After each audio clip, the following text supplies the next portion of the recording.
A lot of stuff to talk about tonight. This was, of course, the big rally today in the nation's capital and in uh, um, federal parks, especially around Virginia, around the country. What the deal was? This is the gun crazy.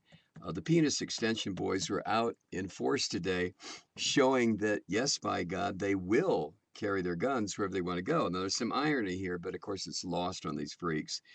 The way the Associated Press reported this, carrying loaded pistols and unloaded rifles, dozens of gun rights activists got as close as they could Monday to the nation's capital while still bearing arms and delivered what they said was a simple message: don't tread on me!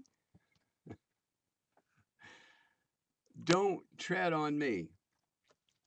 Hundreds of like minded but unarmed counterparts carried out a separate rally in the nation's capital. What's the matter, boys? Did you lose your nerve? Did somebody come along and whoosh, your testicles? I thought y'all were going to show up with all your guns. What happened, Kathy? It's supposed to be a big gun rights rally in D.C. Well, it's illegal in D.C., I guess. They have, it's illegal to carry a handgun. Now, I guess they could have carried a flamethrower, a bazooka, been driving a tank. But anyway, the gun carrying protesters in Virginia rallied on national park land, which is now legal. It's legal to do that. You know why? Because Barack Obama signed a law making it legal. I mean, what are you going to do about these dumb bastards? What are you going to do?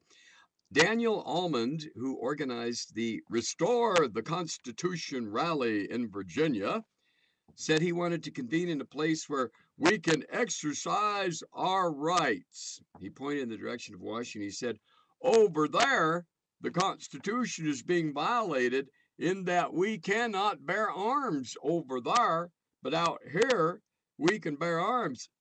Well, the reason you can't bear arms in Washington, D.C., you dumb little freak, is because Washington, D.C., you can't even vote in Washington, D.C. So, what about that? Never mind. Anyway, among the speakers was former Alabama Minuteman leader Mike Vanderboog, who has been denounced after calling for citizens to do another Kristallnacht, only this time not in Germany, in the United States. You know, throw bricks through windows of local Democratic Party headquarters. Anyway, Vanderboog said the broken windows are a wake-up call.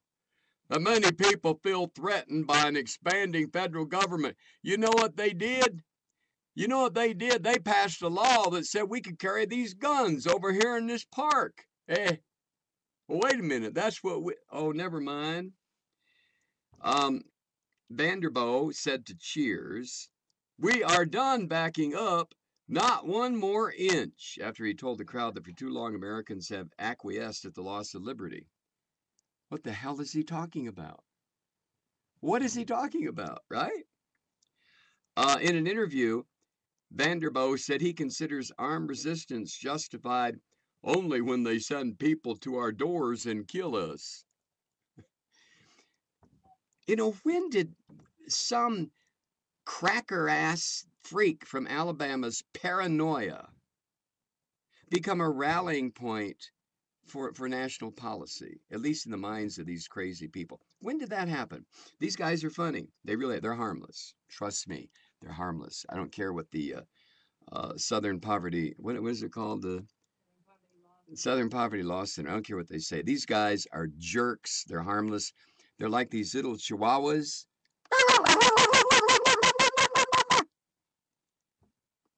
That's what they are.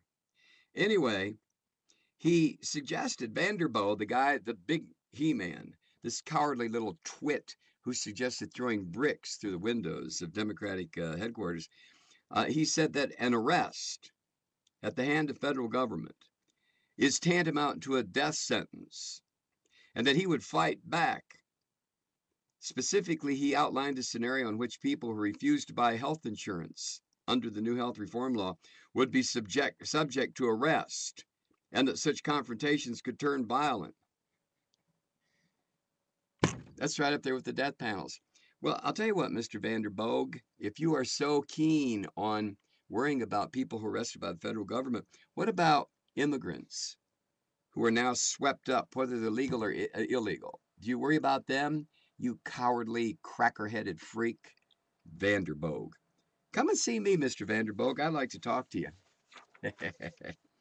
In Washington, there were signs among the gun crazy people. And the reason I say gun crazy is because there's nothing on the books. Matter of fact, over the past several years, virtually every single action the federal government has taken regarding gun laws has been to weaken the laws already on the books. Every single action taken, right?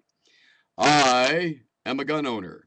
That's why I call these people pansy ass little yellow streak down the middle of their back, cowardly, thumb sucking, hair twisting, ignorant crybabies.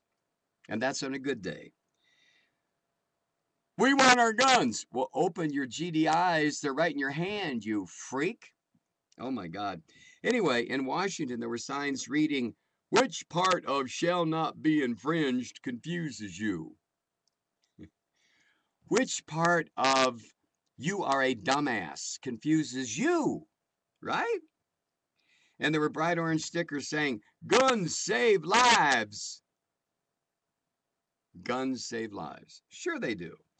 Guns, if used exactly for what they are intended, like cigarettes, kill people. That's all guns are for.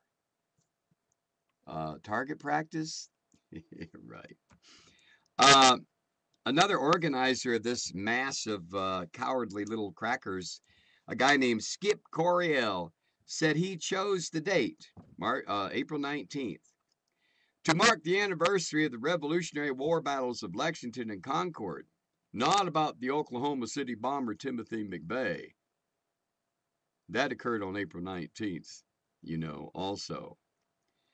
Now, also at this event was a 78-year-old woman named Audrey Smith, who came all the way from Clearfield, PA, who said she and a group of local teabaggers traveled to show their solidarity.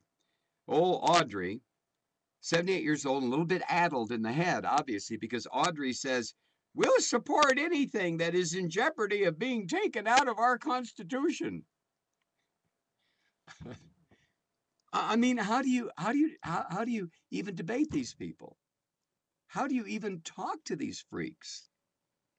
We'll support anything that's in jeopardy, like a right to kill. Ugh. Just astonishing.